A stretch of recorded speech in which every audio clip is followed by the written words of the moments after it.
Alhamdulillah, kita sudah melaksanakan ibadah salat subuh berjamaah di depan Baitullah. Bagaimana rasanya teman-teman? Nikmat banget. Jadi niatkan untuk bisa ke sini itu dari sekarang, teman-teman. Jangan nunggu tua, jangan nunggu ada uang, jangan nunggu ada uang sisa baru ditabung. Tapi niatkan ini dulu, insya Allah Allah akan mudahkan. Karena segala sesuatu akan terjadi karena niat kita. Jadi bukan menunggu ada tabungannya dulu baru bisa gitu. Itu sama halnya kita mengali-ngali kemampuan kita manusia. Karena sesungguhnya kita nggak bisa apa-apa.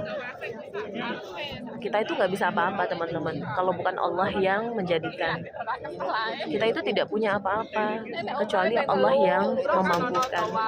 Jadi jangan, saya selalu bilang, jangan hitung kemampuan kita nggak mampu apa-apa. Jangan pernah hitung kemampuan kita nggak mampu apa-apa. Nauzubillah. Tapi yakin Allah yang akan bantu. Karena apa? Karena sesungguhnya Allah itu maha kaya.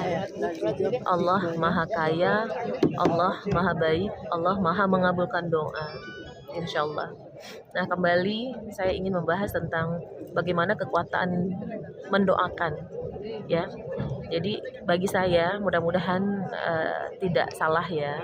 Ini prinsip saya sih, teman-teman, karena memang saya bukan orang yang berhak untuk menyampaikan ilmu agama seperti ini, karena basically bukan dari ustazah yang banyak ilmu agamanya, bukan. Tapi ini yang sebagai saya sini Nek yang saya dalami dan saya praktekkan untuk diri saya. Masih bersama ibu saya, alhamdulillah tahun ini bisa bareng sama ibu sama suami. Alhamdulillah Allah mudahkan semuanya. Nah, saya ingin membahas tentang bagaimana kekuatan mendoakan, teman-teman. Ini yang saya praktekkan dulu sebelum saya bisa berangkat ke Baitullah. Setiap ada teman yang berangkat ke umroh, itu saya selalu japri. Saya memberanikan diri japri. Tapi saya yakin dan percaya ada beberapa orang yang merasa gengsi untuk melakukan ini. Kenapa begitu? Ya gengsi dong gitu kan ya. Dan ada juga lebih dari itu, mereka malah baru umroh aja udah pamer, baru umroh aja udah share kemana-mana. Wallahu alam, kita nggak pernah tahu mereka itu nge-share tentang umroh itu sebagai kesombongan atau sebagai malah pahala. Kenapa saya bilang begitu? Kita nggak pernah tahu niat mereka itu apa, ya. Dan bayangkan teman-teman, bayangkan ketika kita men-share kegiatan seperti ini, umroh atau haji ini, ada banyak orang yang tersentuh dan berkeinginan untuk umroh kembali, ya. Berarti kan itu adalah sebuah video atau share yang bernilai jariyah, amalan jariyah. Kenapa? Karena akhirnya ada banyak orang yang tersentuh dan berkeinginan untuk melaksanakan umroh ataupun haji karena sharingnya dia tentang ibadah yang dia lakukan. Makanya untuk zaman sekarang menurut saya kita harus bersih-bersih hati deh. Bersih-bersih hati itu bagaimana caranya kita menanggapi semua yang terlihat itu sebagai hal yang positif. Ada teman-teman yang nge-share lagi di Eropa, ucapkan dalam hati, Masya Allah, ya Allah, semoga suatu saat saya juga bisa seperti itu. Jadi ada orang, teman-teman yang men-share tentang dia jalan-jalan kemana, subhanallah, alhamdulillah, ucapkan dalam hati, semoga suatu saat saya juga begitu. Jadi semua tergantung dalam hati kita, ya. Jadi kekuatan doa, kembali kekuatan doa. Jadi setiap ada teman-teman yang umroh itu, saya selalu bilang, ya Allah, saya titip doa, panggil nama saya supaya saya bisa ke sana. Saya tuh haru kalau membahas ini, teman-teman, karena memang dulu waktu ketika ada uang banyak, gitu, ada uangnya, tapi Allah belum mampukan ke sini. Jadi memang ke sini itu bukan untuk orang yang mampu, yang banyak uang, bukan, teman-teman, tapi Allah yang memampukan dalam kondisi apapun. dalam kondisi apapun Allah yang memampukan. Saya waktu itu berangkat umroh pertama itu dalam kondisi yang memang bisa dikatakan tabungan yang menipis banget, tidak punya apa-apa, tapi saya yakin Allah akan manggil.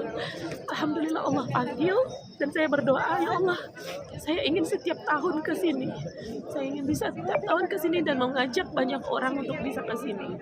Saya ingin banyak mengajak orang untuk bisa ke sini. Itu niat saya, dan alhamdulillah, mudah-mudahan teman-teman yang menonton mendapat hidayah dan kuat hati dan niatnya untuk bisa ke sini. Nah, kekuatan doa, kalaulah kita berdoa hanya untuk diri kita sendiri, itu Allah belum tentu akan mengaminkan, belum tentu akan mengabulkan. Tapi ketika kita mendoakan satu orang, dan orang itu mendoakan kita balik, mendoakan kita dengan banyak keberkahan dengan doanya dia, insya Allah bayangkan ketika ada 10 orang yang kita doakan, maka 10 orang itu juga akan balik mendoakan kita. Dan begitu juga ketika malaikat mendengar doa kita, malaikat juga akan balik mendoakan kita. Masya Allah. Jadi begitulah kekuatan doa. Jadi ketika ada 10 orang, 20 orang, 30 orang, sebanyak-banyaknya kita mendoakan orang, maka doa itu akan kembali ke kita. Bayangkan ketika kita egois dengan doa, dalam artian kita melihat, ngapain saya doain dia kan udah begitu, ngapain juga saya harus mendoakan dia kan jahat sama saya, ngapain juga saya mendoakan dia, paling dia bakal tambah sombong. Nauzubillah, kita nggak pernah tahu. Ketika kita berucap seperti itu, doa itu juga akan balik ke kita gitu loh. Jadi ngapain buang-buang waktu kita mendoakan orang dengan kejelekan? Ngapain juga kita membuang-buang waktu mencela orang dengan kejelekan? Karena segala sesuatu itu akan kembali kepada kita. Jadi faktor pengali teman-teman, kalau kita egois, kita hanya berdoa untuk diri kita sendiri, itu yang mengaminkan cuma satu orang gitu loh. Yang mengaminkan itu cuma satu orang, yaitu adalah kita. Dan belum tentu Allah akan ijabah, Allah akan nilai dulu. Tapi ketika kita mendoakan orang lain sebanyak-banyaknya, bayangkan ada banyak doa yang akan kembali kepada kita. Dan kita tidak pernah tahu dari doa yang mana Allah akan mengijabah lagi doa kita gitu. Makanya jangan pelit untuk mendoakan orang, bersihkan hati, walaupun orang-orang itu pernah berbuat luka di hati kita, tapi hilangkan. Karena apa? Karena luka itu pun terjadi karena Allah yang membuat kita merasa terluka. Jadi bersihkan hati, insya Allah. Mudah-mudahan kita saling mendoakan, kita saling membawa kebaikan, dan kita bisa saling bermanfaat bagi orang lain. Itu saja yang bisa saya sampaikan. Mudah-mudahan teman-teman yang menonton bisa segera berangkat umroh dan haji, dan semua hajat, semua pinta, semua doa diijabah oleh Allah Subhanahu wa taala. Masih bersama nenek. Di atas ada Zamzam Tower dan di depan ada Ka'bah. Saya ingin melihat kan teman-teman Ka'bah pagi ini, subuh ini. Masya Allah. Masya Allah. Nah, jadi kalau teman-teman dari pagi sudah bisa turun dari hotel, kita bisa mendapatkan tempat sedekat ini dengan Ka'bah. Masya Allah, Masya Allah. Itu saja, mudah-mudahan bermanfaat ya teman-teman. Kalau ada yang salah, itu murni dari saya. Dan kalau ada yang baik, silahkan diambil. Wallahu a'lam bishawab. Assalamualaikum warahmatullahi wabarakatuh.